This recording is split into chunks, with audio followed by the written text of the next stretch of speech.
Hi, this is John Ashburton, and welcome to your step-by-step guide to successful police selection. If you've accessed this video via the Police Preparation Australia website, then by now you will have also received your email with access to your first basic police quiz. And if you haven't already, I do urge you to go back to that email and take that quiz. It'll take you all of about 5 minutes.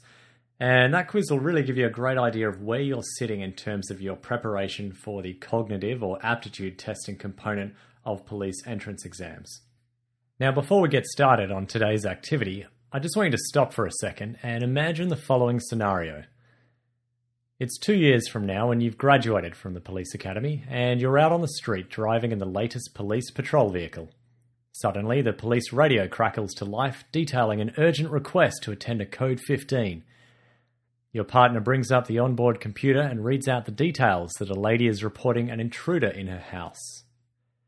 You also see the electronic map display showing your vehicle is the closest to the scene, only some blocks away.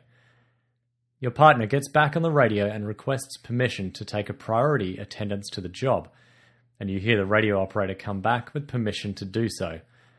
On hearing this, you fire up the lights and sirens on your car and head towards the address at speed. You feel that familiar surge of adrenaline as you run through the potential options with your partner on how best to approach this situation. And this is not an unfamiliar scenario for general duties patrol work, whether on day or night shift. And it's just one example of the range of challenges you will face as a police officer. Now I'd like you to imagine a very different situation. This one much closer to today. Imagine it's the day of your police entrance exams, in this case the written exams. And you've completed the testing and you're walking out of the room at the end of the day feeling utterly disappointed. You feel like you've muddled your way through many of the questions and are not confident at all that your performance is going to be enough to get you through to the next stage. Worse, you realize suddenly that if you've failed today, then you're going to have to wait several months before you're allowed to have another go. And these results are now permanently on your application result. And you can't help but think that maybe you've missed out on an exciting career of community service as a police officer. Now, between these two scenarios we've just presented, ultimately which one occurs is going to come down to your preparation prior to your exams. So, what will you get here at Police Preparation Australia? Well, we're starting you off here with a 3-step process to successful police selection. And this is just the beginning. The 3 steps being, first, identifying your reasons for becoming a police officer, and we'll talk about why that's important shortly. Second, identify where you are in terms of your preparation for each stage of testing. And then thirdly, take action to prepare yourself and optimize your results through every single stage of selection. You might also wonder why it is I've put together this package. Well, there's a couple of reasons. Firstly, being my own experience of going through selection and then later at the academy, I met quite a few people who were very interested in becoming police officers who either never applied or went through the selection and failed in the tests. And I noticed that it appeared these people may have been quite suitable police officers, but simply either didn't have the courage to go forward or didn't have the know-how of how to successfully take tests, how to prepare for tests, and turn that into a performance on the day that will actually get them over the line, into the selection pool, and onto the academy. Second of all, I noticed in my police career that there are a number of people who went into a police career who were good at taking tests and made it through selection, and then shortly after making it either to the academy or shortly after graduating, realised that this just wasn't the job for them and they hadn't really thought things through.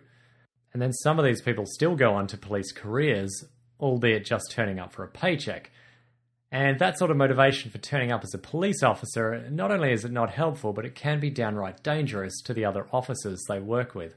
So I have a couple of reasons for helping you out here. One, helping you clearly decide whether or not this is a suitable career for you, and if it is, giving you the tools, techniques, and strategies to identify your areas of weakness, prepare for them, and optimize your actual performance on testing day.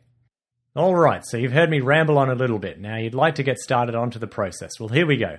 Step 1 in your 3-step process to successful police selection is all about your reasons for becoming a police officer. Now the fact is, there is a lot of work to do in your preparation coming up. And it's very important that you have alignment within yourself about why you're doing this, what's this all about, and what's so important to you about becoming a police officer.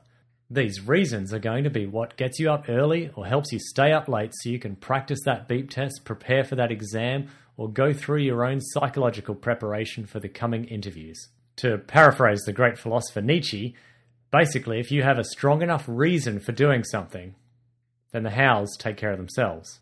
So, what's your reason why? Well, to help you out with this, I've also included in today's email a link to a free download for you of a sample, an extract if you will, of the ebook Becoming a Police Officer.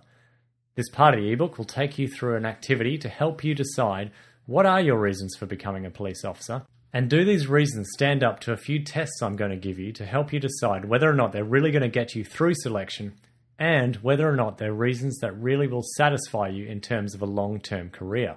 The other consideration to make when looking at your list of reasons is how is it going to stack up in the actual recruitment interviews. If you look at it from the perspective of the recruitment officer, they're going to be interviewing hundreds of potential applicants. And you can imagine there's going to be quite a bit of overlap in what people tell them as to why they want to join the police.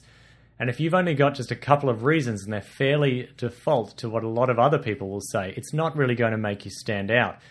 If, however, you've really sat down and thought about this and you can reel off a dozen reasons about why it's so important to you to become a police officer and why you're suitable for it, then you're really going to stand out to that recruitment officer as someone who's properly thought this through and isn't going to sort of phase out halfway through the academy or only last a couple of years in the job because they didn't really think about what this career would mean for them. All right, as I'm sure you've heard before, knowledge on its own is not enough to make a difference. It's very important that you back up everything you learn by taking action. And today's action is very simple. Go back to the email you received, click the link that will give you access to the extract from Becoming a Police Officer, and complete the activity there about your personal reasons for becoming a police officer. Please take the time to do this. It's very important. This is the sort of activity that will stop you from making a huge mistake into a career that's not suited for you. And it's also very important for those of you who are on the way to becoming police officers to really give yourself strength, motivation, and personal inspiration to keep going when things get difficult, not only during police selection, but during the academy and beyond. The next step in the process to successful police selection is going to be step 2, identifying and prioritizing your areas of development in your preparation for police exams. Details on this step 2 will be coming through to your email in the next couple of days, so keep an eye on your inbox. In the meantime, please go back to today's email, click the link, access your activity on your own police reasons, and spend 5 to 10 minutes writing down exactly why it's so important to you to become a police officer.